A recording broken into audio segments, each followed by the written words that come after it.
What is going on, ladies and gentlemen? AJ Good here at the House of Masks, where we unbox and review cool stuff almost every single day. And in today's video, we have another highly requested topic. I hear you. If you've been paying attention to the last few videos on this channel, then you'll know that I have been trying to make up for some content that I've been lacking in, and that is following the new Slipknot mask reveals or updates. Now, I obviously covered Corey's new mask the night that it debuted, and honestly, I had all intentions of covering Jay's new mask whenever he premiered it, but in the end, it just got away from me, so I only recently got to talk about it. So let's talk about it. Now, I was back and forth on making a video about Vman's new mask, but again, I just never got around to it. And when it comes down to Clown's masks, he changes his slightly so frequently that it took something big or multiple mask changes for me to even consider covering that. And since he did technically debut a completely different sculpt, technically two different sculpts, I did decide to go ahead and cover his mask changes as well. So we have covered Corey's, we've covered Jay's, and we have covered Clown's. And with all that being said, you guys really seem to enjoy this style of content. And to be honest, I don't mind making them because they are informative. It is a slightly different style of video for me to make, and most importantly, they are free for me to make. I'm not spending $200 on a replica mask for a video that's going to get half the views that a video of me just talking about Slipknot's actual masks are going to get. Not that it's all about money, but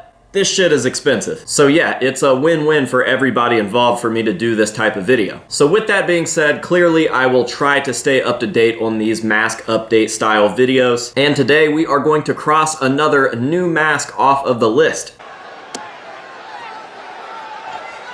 You just made the list! Oh no! And that is the new Vman. Now, I was very back and forth on doing a video on this or even covering it at all, just touching the subject, because I personally just don't care too much. But I felt like after doing those other videos and them being accepted and received so well, that it only made sense to go ahead and talk about it. So let's talk about it. And this gives me a really good opportunity to shine some light on something that I think is a problem, and has been a problem for quite some time in the Slipknot camp. And that is flawed execution and missed opportunities. Now, before we dive too deep on this subject, I just want to put a forewarning out there that I am not shitting on Slipknot at all. None of this is meant to be anything other than how I feel about the situations. There is no negativity in my tone. There is no drama here, just my personal opinions and how I see things. So, I have said it once and I will probably say it a million more times. We have seen some absolutely fantastic concepts get butchered when it comes down to the execution. Namely, in the last few years. Now, obviously, if you're involved in the Slipknot community, you're probably not going to see too many people complaining about a mask that was done for Iowa or self-titled. But then Volume 3 rolls around and the band starts actively having more and more masks made for them, and this is kind of where everything goes downhill. The fan base gets divided, lots and lots of people complaining about the executions of certain masks. So, some examples from the last few years, the biggest of all time has to be Corey's We Are Not Your Kind mask. Boy, did that one break the internet when it premiered. People were fucking furious. People hated that mask. Now, was it a goofy mask? Yeah, it was a goofy mask. Were there going to be memes made about it? Yeah, absolutely. But Jesus Christ, I don't think that it deserved the hate that it got. But I think one thing that we can all agree on is what a cool concept. A clear mask with ever-changing face paint every single night. It's a new take on the radness of Sid constantly doing different face paints underneath his Iowa masks. Or Clown changing his mask every single night for the .5 era. It's genius, and how could this possibly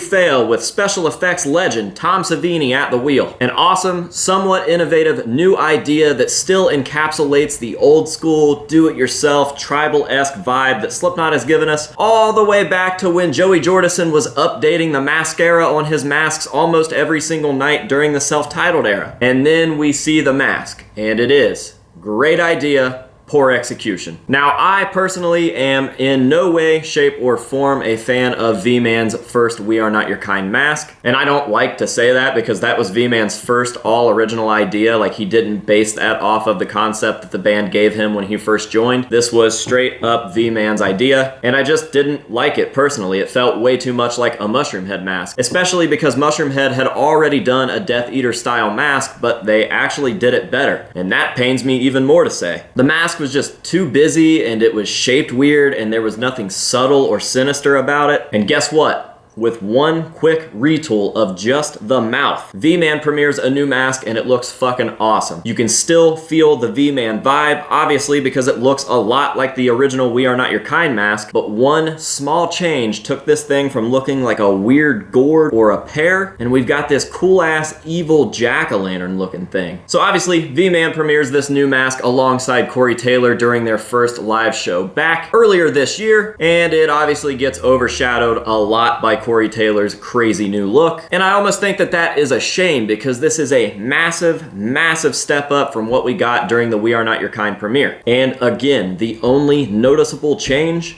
mouth slits. The mask has the exact same concept as the original We Are Not Your Kind Vman mask. However, one tiny change makes this mask. I literally went from not liking Vman's original We Are Not Your Kind mask at all to really, really liking the new Vman mask. And it is this exact type of, if 5 more minutes had been spent on this sculpt, or if someone had added a suggestion, maybe they don't feel comfortable suggesting things to these guys, or if just one small change had been made to multiple sculpts over the band's career, it's hard to tell what kind of cool shit we would have gotten. Another great example of this is a mask that I have talked about since we first saw it as well, and it is another We Are Not Your Kind mask, and that is the We Are Not Your Kind clown. Another fantastic concept, a shattered mirror clown. When you're looking at the clown mask, you are seeing yourself. Hashtag deep.